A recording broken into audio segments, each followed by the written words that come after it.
Welcome to another in our series of Kehillat Israel podcasts.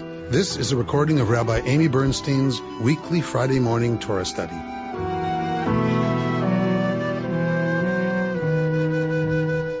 We're going to go outside the 5 books today for a second reading. We're going to start with the story in our parsha, and then we're going to look at the rest of the story. Yes, the story goes on. We forget that a lot because I don't go there a lot. The story goes on and continues in the book of Joshua. So that's the part I really want to focus on, is in the book of Joshua. So Pam, hang with me. We're going to go quickly through the first text in Numbers. I swear I'll get it all in there.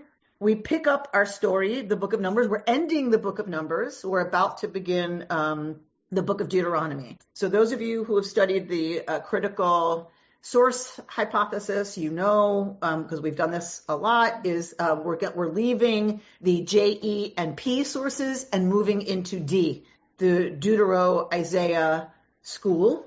And Deutero-Isaiah is also responsible for Joshua. So we're gonna look at the story that's in JEP and how it continues with the Deuteronomist and how the Deuteronomist finishes that story. And then we'll look at some of the stuff that resonated with me, as always. All right, here we go. We have just finished the story of the war with Midian.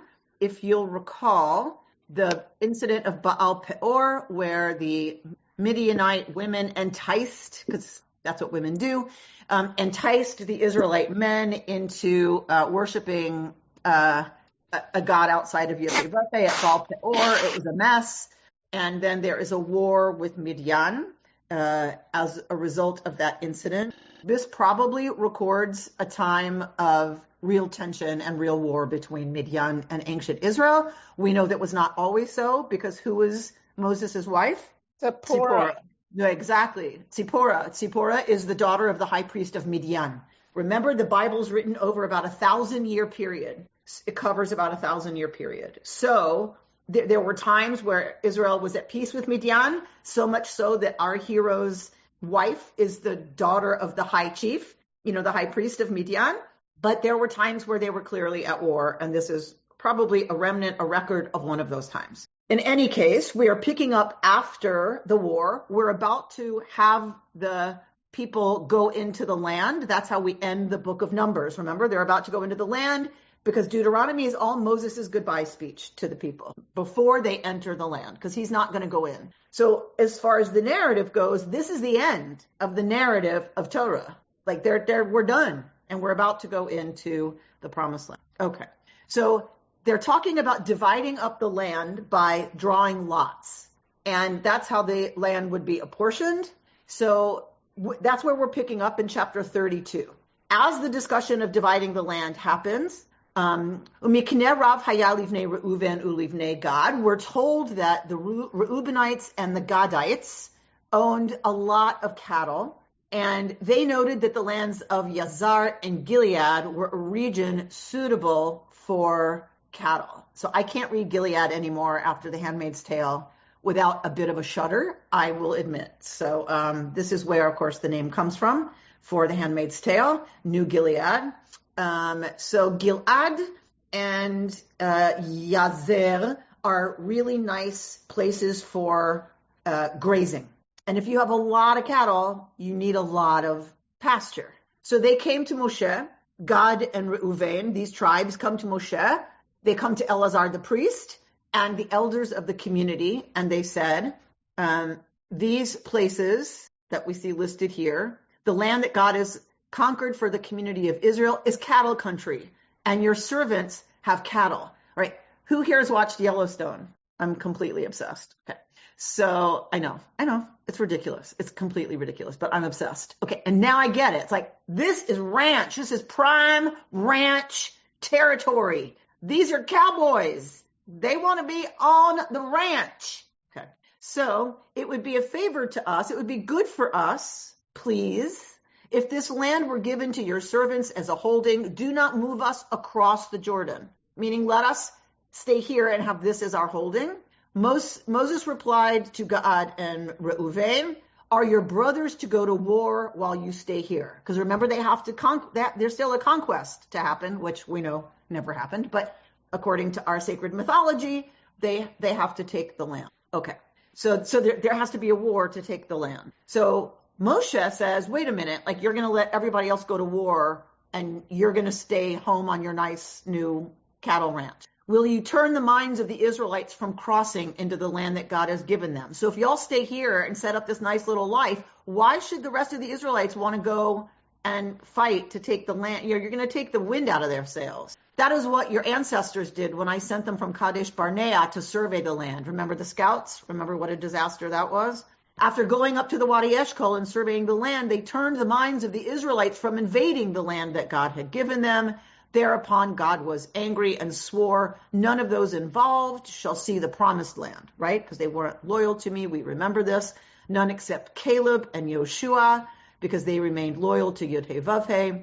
Incensed at Israel, God made them wander in the wilderness for 40 years until the whole generation that had provoked God's displeasure was gone. And now, y'all have replaced your ancestors to add still further to the insult, essentially. If you turn away from God, who then abandons them once more in the wilderness, you will bring calamity among this people. Like, it's bad enough we wandered for 40 years. Now you're going to do it again. You're not going to go to war, and you're going to turn their hearts against what God wants, which is for them to take this land. This is going to be a disaster. Then they stepped up to him and said, we will build here sheepfolds for our flocks and towns and for our dependents, and we will hasten as shock troops in the van of the Israelites until we have established them in their home, while our dependents stay in the fortified towns because of the inhabitants of the land. So we're going to build something to keep our flocks and people safe, and then we are happy to serve as shock troops. We're not trying to get out of military duty at all. We will not return to our homes until the other Israelites are in possession of their portion. But we will not have a share with them in the territory beyond the Jordan, for we have received our share on the east side of the Jordan. So we'll fight for everybody to have everything in the land of Israel. We won't claim any of that, even though we're going to fight for it and risk our lives and die. We're not going to claim it. We will be content with what we have on the east side of the Jordan, which, of course, in today's parlance is the West Bank, right? Because whose perspective are we talking about? East of the Jordan means you're talking about starting in the land of Israel. Starting from the land of Israel, east of the Jordan is now the West Bank. Because from whose perspective is it the West Bank? Jordan's. Lori's looking very confused. So, right, east of the Jordan River from Jerusalem is what we call the West Bank because it's from the Palestinian perspective. From the Jordanian perspective, it's their West Bank. Okay.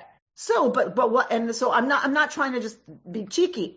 As far back as this was part of ancient Israel, right? That land east of the Jordan, as far back as this text, was Israel, was Israelite. Okay. Moses said to them, if you do this, if at the insistence of God you go to battle as shock troops, then when the land has been subdued at the assistance of God, and then you return, you shall be clear before God and before Israel, and this land shall be your holding under God. So Moses approves if they go in to fight, right? But if not, it'll be terrible.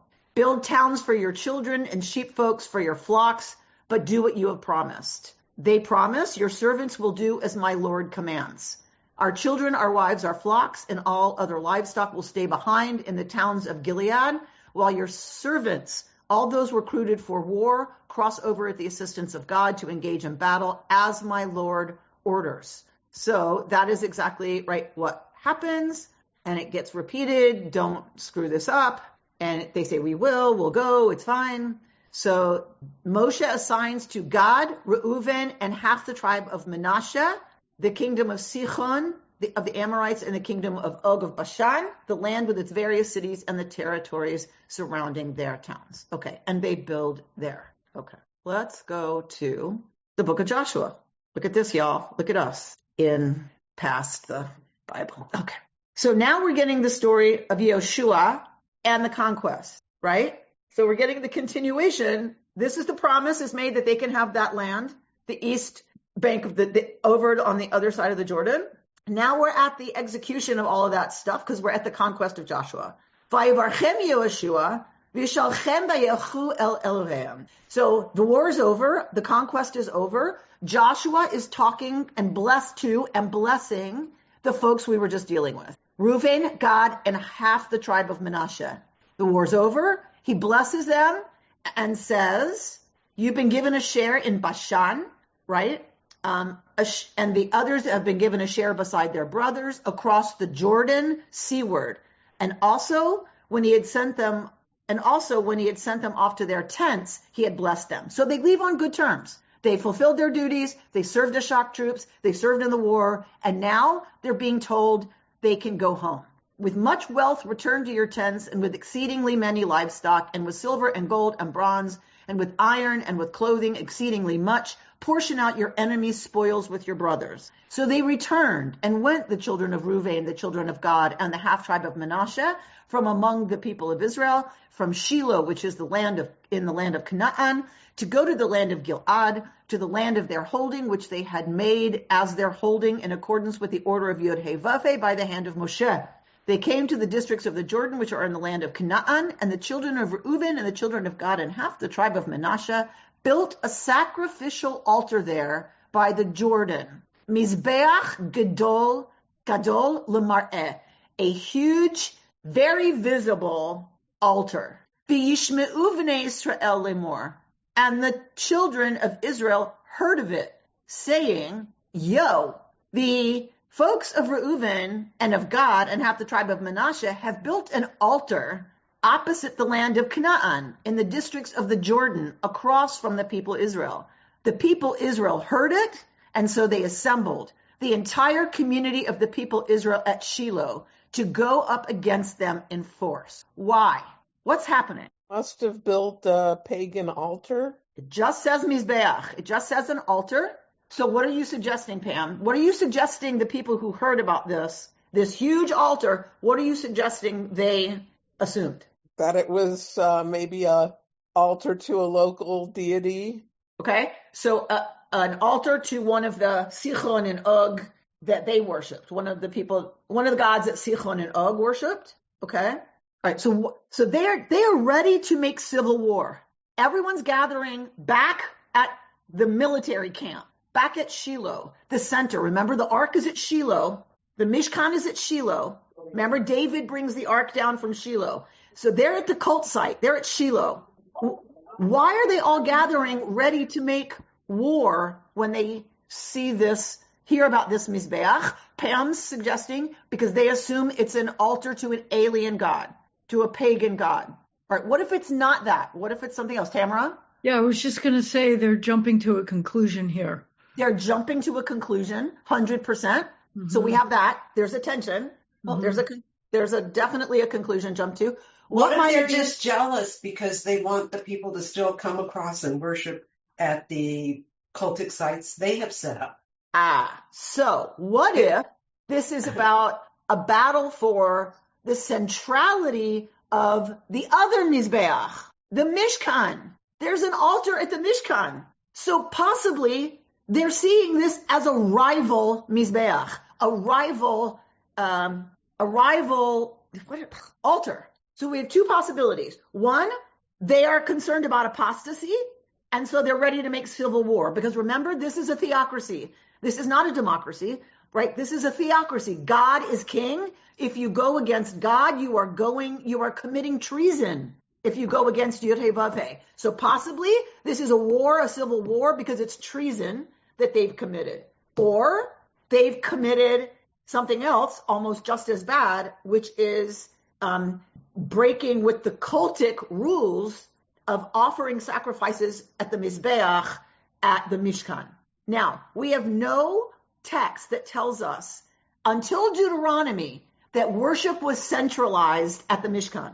That happens in Deuteronomy. And maybe that was the understanding. We all traveled together. We all had the Mishkan. The Mishkan remains the center of the people. God's kavod is still over the ark and the Mishkan. If you set up another Mizbeach, are you asking God to divide God's self, and are you taking half of God's presence from us? What if everybody does that? What if everybody sets up a Mizbeach now? Because y'all's is so pretty, covered in gold and huge with y'all's name on it. What if everybody does that? then doesn't that dilute the power of what the Mishkan has served as, which is the unifying understanding at the center of the camp that Yud-Heh-Vav-Heh is at the center, and we all are around that as a central understanding of what we're about. Bert? Doesn't this also attack the priests? I mean, you're talking about a theological, mental thing about what it is intellectually, but on the ground, this is an attack on the priests. So the priests... They're in Yerushalayim. No. Not yet. They're not. They're everywhere. They're in Shiloh. But still, it's the priests. It's the priestly class. So what Bert Did they write this? Is that the priests eat part of certain sacrifices. So if they start sacrificing across the Jordan, the priests are out some pretty nice T-bones. Well, it's also a power thing, isn't it? And if they start sacrificing over there, is the priesthood career in trouble? Okay, so you start to see it's bigger than just they built an altar. There's lots of very important things that are being challenged by that altar, and it's enough for them to go to civil war. Tamara points out that it's still a huge leap from building a Mizbeach to they're traitors. Okay, so let's hang on. So now we've got the tension. Dun, dun, dun, dun. What's going to happen? The people of Israel sent Pinchas. You remember Pinchas? Oh, yeah. They sent Pinchas, son of Eleazar the priest, grandson of Aaron, who killed two people, right, who were trespassing and fornicating in the sacred space. So he's the defender of the Mishkan. Extraordinaire. They send the defender of the Mishkan to Reuven, Gad, and half of Manasseh. And they sent 10 exalted leaders with him for the rest of the other 10 tribes, a leader of one of the rest of the other 10 tribes. So it's a delegation of, nobility. They come to the children, they come to the tribes of Reuven, Gad, and half of Manasseh in the land of Gilad and said to them, thus says Yahweh's, notice whose, Yahweh's community says, what is this sacrilege by which you have committed sacrilege against the God of Israel, by turning today from following after Yud-Heh-Vav-Heh, by building yourselves an altar for transgressing today against Yud-Heh-Vav-Heh? Was the iniquity of Peor too little for us, from which we have not become purified until this day? A plague was upon the community of Yud-Heh-Vav-Heh, that you turn today from following after Yud-Heh-Vav-Heh. It will be, should you revolt today against Yud-Heh-Vav-Heh, tomorrow God will be furious against the entire community of Israel. You're risking us, essentially. Surely, if the land of your holdings is polluted, meaning by idol worship, cross you over to the land of Yud-Heh-Vav-Heh's holding, where the dwelling of Yud-Heh-Vav-Heh dwells, meaning the Mishkan, and get holdings in our midst. But against Yud-Heh-Vav-Heh do not revolt. And against us do not revolt by building yourselves an altar apart from the altar for Yahweh our God. Did not Achan, son of Zerah, commit sacrilege? Yea, sacrilege regarding the devoted things, so that there was fury against the entire community of Israel. And did he not perish? And he did not perish as just one man for his iniquity. This is about booty, about what's in Cherem, about what he wasn't supposed to touch, and he did, and everybody got in trouble for it. So what they're saying is you're not just risking your own lives. That would be one thing. But we're going to get punished because of you. It's collective. So they said, God of gods is Yahweh. God of gods is Yahweh. God knows, and Israel itself will know, if it was in revolting or in committing sacrilege against Yud-Heh-Vav-Heh. Do not deliver us on this day by building ourselves an altar to turn from following after Yud-Heh-Vav-Heh, or if by offering up offerings up and grain gifts, or if by performing on it sacrifices of shalom, right, the shlamim, may Yud-Heh-Vav-Heh, God's self, examine it. If it was not out of deep concern over a matter that we have done this, saying, on the morrow your children might say to our children, saying, what is between you and Yud-Heh-Vav-Heh, the God of Israel? Okay, what's happening here? They start swearing up and down. This is not about revolt. That is not what's happening. We are not building an altar to turn from Yud-Heh-Vav-Heh to offer up offerings on it and let God's self come check it out if you don't believe us. Meaning, they're swearing by God, essentially. Why did they build it then? Here's their answer. Mida'aga midavar. Out of worry, big existential worry over something. Asinu et zot. Have we done this? Lemor. And they said, Machar, tomorrow, meaning in the future, your offspring, your descendants, might say to our descendants, what business is it between you and Yud-He Vav-He, the God of Israel? Ugvul natan Adonai beinenu. A boundary has God set between us. What's the boundary? The Jordan. The Jordan River, right? God made that a boundary. You have no portion with Yud-He Vav-He. Your descendants would cause our descendants to cease being afraid of, holding in awe, however you want to talk about it, worshiping Yud-He Vav-He.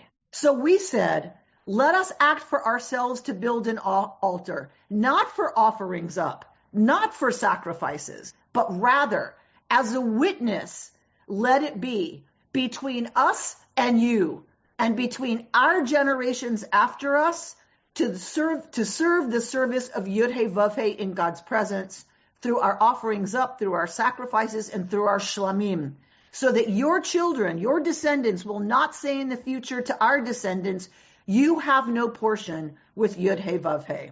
And we said it will be, if they say thus to us and to our generations on the morrow, then we will say, see the replica of the altar of Yud-He Vav-He that our ancestors made, neither for offering up nor for sacrifice. Rather, it is a witness between us and you.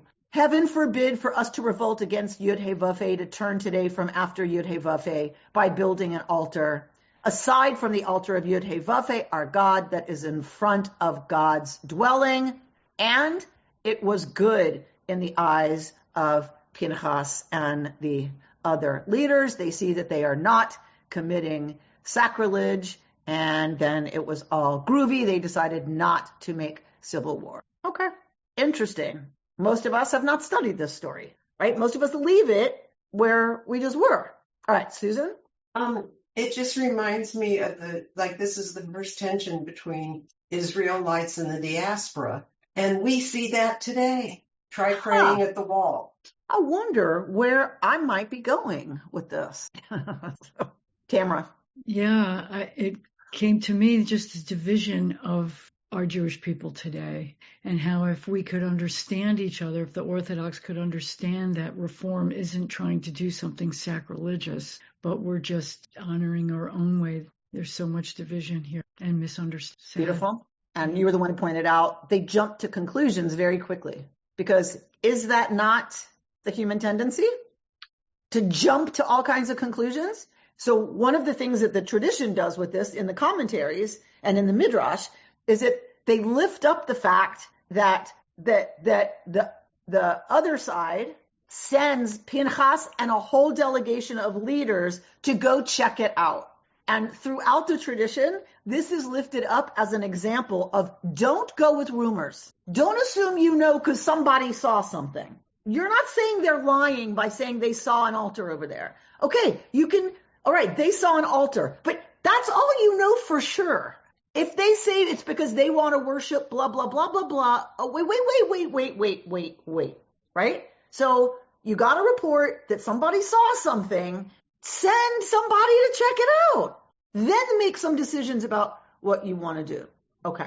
Bert? There's a wonderful article in this week's Jewish Journal by Peter Himmelman, which is titled Remembering Who We Are, which is about peoplehood and another kind of division within Jewish people, and that has to do with respect to support of Israel in general by American Jews. Highly recommended. Very good article. Beautiful. If you will put the link in the chat, that would be awesome. All right. Now let's look at some of what I picked. All right. This is Mijal Bitton, who just got back from a trip to Israel. So it's a great, all of these articles I recommend in full. I can't get to them all in full with y'all, so I'm just giving you the chunk that relates directly to this. So she's talking about our Torah portion, Matot. She says there's a sequel to this story in the book of Joshua that is always fascinating. Years later, the eastern tribes build a huge altar by the Jordan. The rest of the nation assumes the worst, that the altar is some forbidden form of worship, and prepares for civil war. fearing that God will punish the entire people for the sin of a few. First, though, they send Pinchas at the head of a delegation. What the 2.5 eastern tribes confess is heartwarming and heartbreaking at once. They built an altar out of fear. They know their children are growing up far from the land, and they dread the day when the Jews living in Israel will look at their descendants and see strangers and say to them, "You have no share in the God of Israel." The altar will never hold a sacrifice. They built it as a witness, a massive stone reminder meant to teach their own children who they are and to whom they belong. War is averted, but I've never stopped wondering about these 2.5 tribes. They can see their children drifting. They understand the danger clearly enough to build a monument against it. And still, they will not leave their green pastures. They prefer the risk of their children forgetting who they are to the cost of giving up the comfort they have found. Mijal Bitton lives in the United States, right? She has a lot of family in Israel, but she lives in the U.S., so she's not talking about us. She's us, and she's talking about us, right? I do not hold the Shlilat Hagolah, the old Zionist doctrine that authentic Jewish life can only happen in Israel. Our history testifies otherwise. We've always had strong diasporas filled with Torah and Jewish joy. The battle to preserve Jewish life is being fought on many fronts, and America is one of them. And still, for much of this trip, I've been sitting with Moses' question to these tribes. How much of where we live and how we live is determined by comfort? I'm dreading the return to the copious materialism of Jewish life in New York.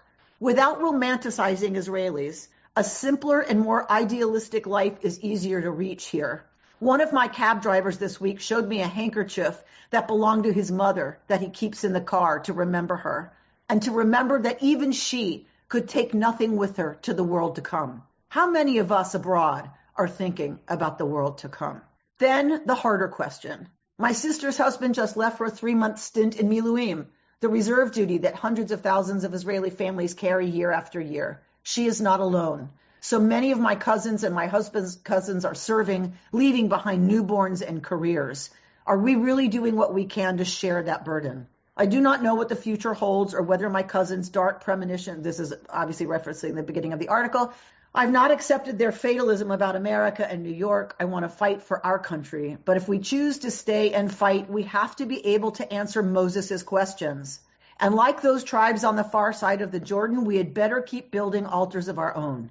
Schools and communities strong enough to remind our children who they are, so that the Jews of Israel never look at them and see strangers.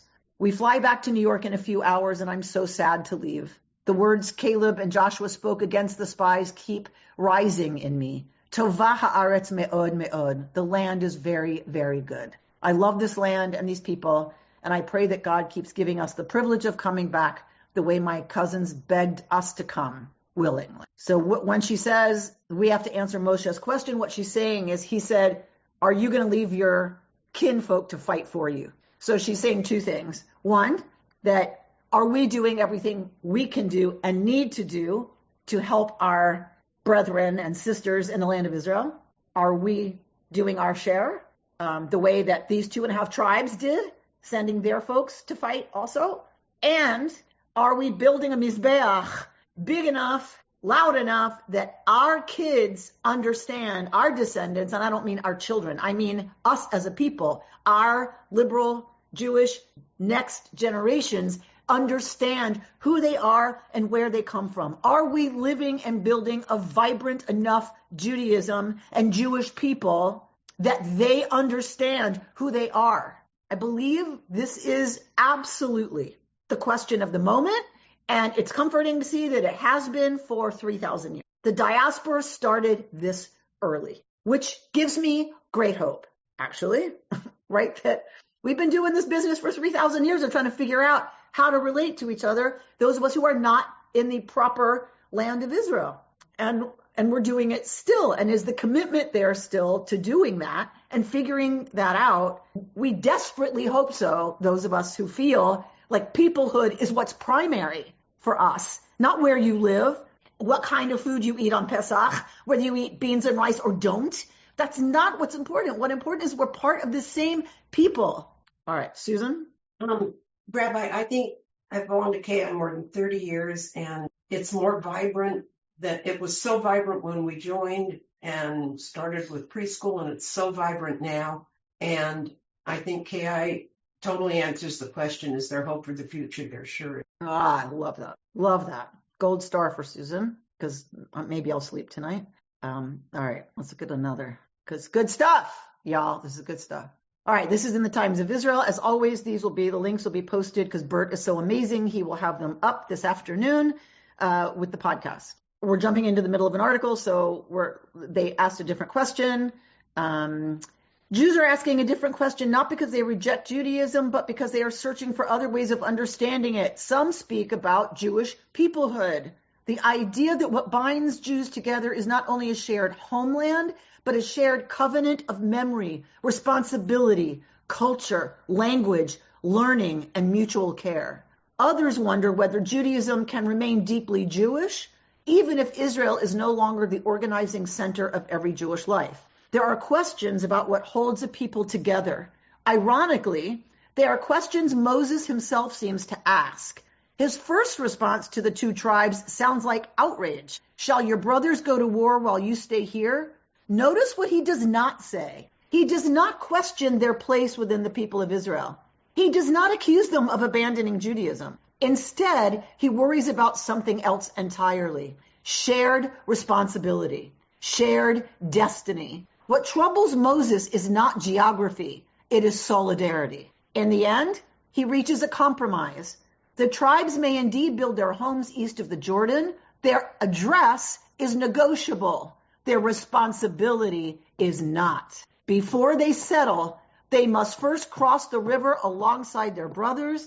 They must fight for the collective future before returning to the place they have chosen as home. Perhaps that is the Torah's deepest insight. The real question has never been where Jews live. The real question is whether they still see themselves as responsible for one another.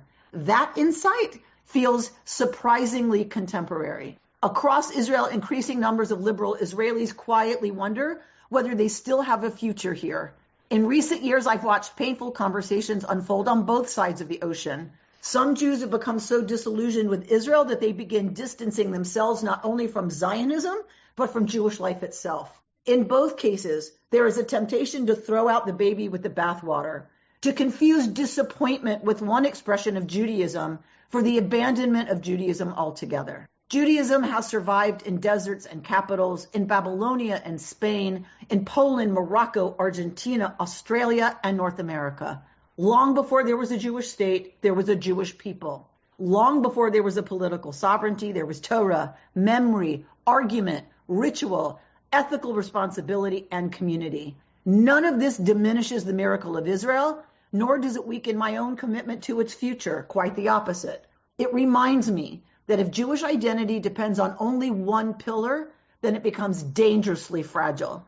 If, however, Judaism also lives in covenant, in learning, in moral responsibility, in community, and in peoplehood, then it possesses the resilience that has sustained it for millennia. Perhaps this is precisely what Matot-Masei invites us to remember. The Torah's first diaspora Jews were not expelled. They chose.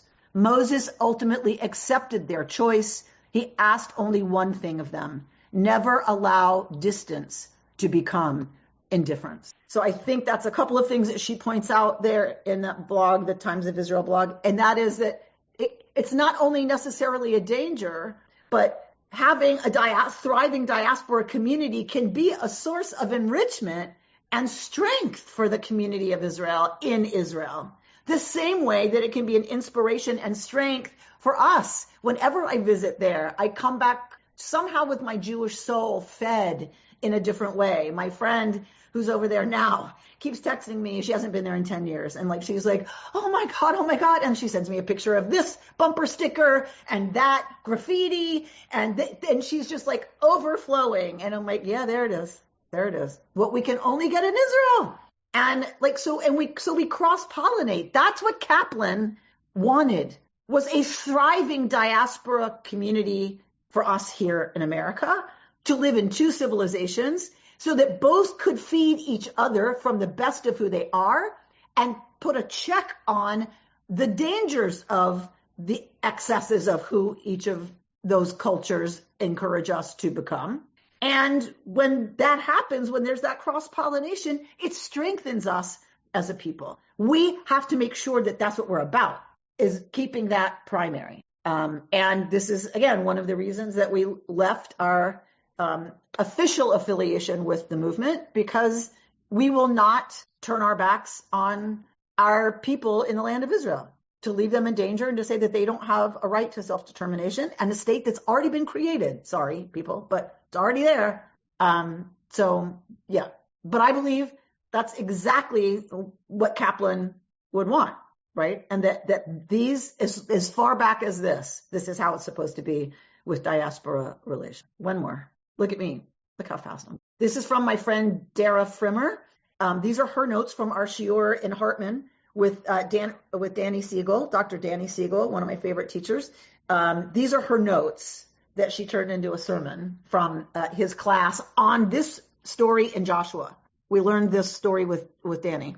We're worried, say the leaders of the first diaspora Jewish community, that the centrality of the land in our Jewish story may inadvertently cause your descendants to tell our descendants that living, quote, on the other side of the Jordan means we have no share in the promised land. We have no share in Adonai, our God. We are at best supporting actors in the feature-length film of the Jewish people. We're worried that while we are a people today, we cannot guarantee that our peoplehood will sustain for generations if we continue to live apart from one another, unless we find meaningful ways to remember and ritualize our shared story, right? Referencing the Mizbeach, the altar.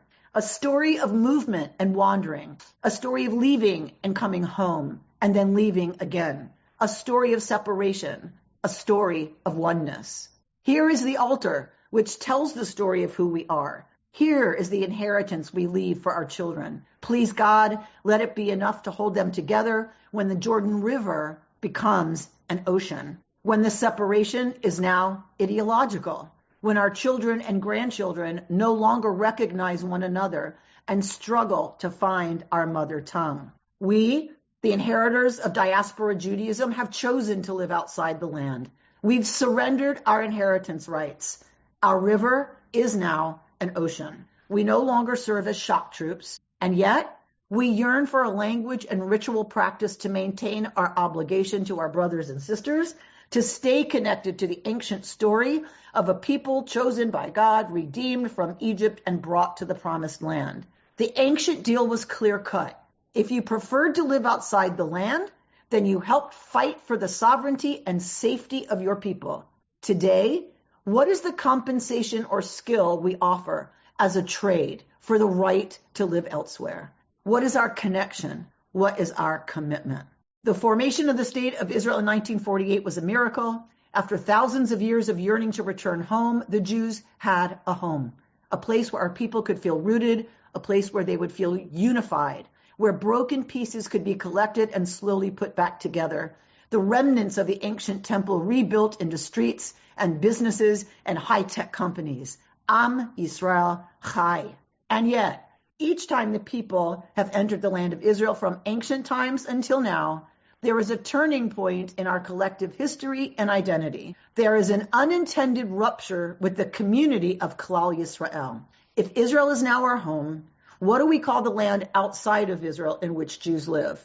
If peoplehood is reborn in the land, by what name do we call our people who live outside her borders? It seems we are destined to wrestle with these questions. What happens to peoplehood when we live apart? What holds us together? What obligations do we have? And how do we service them from a distance? What is the language we speak in order to be understood? What is our shared story to keep the Jews of the land and the Jews outside of the land united? I think this is obviously the central question of diaspora and Israel relations, as well as our relationship to Jews all over the world. And it really reminds me that this story 3,000 years ago, there were people who chose not to live in Israel, and it did not alleviate their responsibility to the rest of the Jewish people who were about to be in danger. And I just feel like inspired and like it's continuity to say that, right, that's our obligation to make sure that Jews are safe everywhere. I grew up with all these signs and all these bumper stickers about Soviet, what I thought was jewelry for a while, but Soviet Jewry, right? I was like, why is Soviet jewelry so special? I don't understand. But my parents are on fire about it. Okay. So we grew up hearing about Soviet Jewry, and like we were activists. We were in a mall in Atlanta, Georgia, selling bumper stickers, Israel must live, like, and then stuff about Soviet Jewry, like in a mall in Georgia. Like, this is what? Why? Because that was understood to be one of the biggest threats to part of the Jewish people, was what was happening behind the Iron Curtain.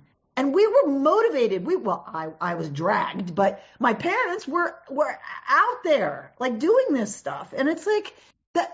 I grew up seeing what that passion for another group of Jews looks like, that I had no clue about who they were, what language they spoke, what food they ate. It didn't matter. They were Jews. And therefore, our responsibility here in America, where we were safe and wealthy in comparison and allowed to practice our tradition and argue with it. And the heroic rescue of the Ethiopians. The rescue of the Ethiopian Jews was, for me, just transformation. Right? Operation Solomon. Absolutely. Right? That on the wings of eagles. Lori? Yeah, I'm thinking about this because I saw a headline, and I didn't read the article, but it popped up in front of me about like what we don't understand about like the younger generation of Jews, and that they are not self-hating Jews just because they have trouble with Israel.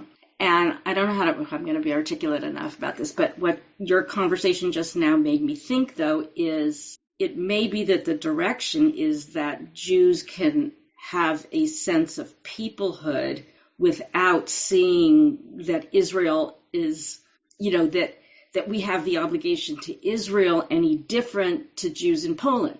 Like this parsha is Israel, the land of Israel is where God wants us to be, and your loyalty is to protect the land of Israel.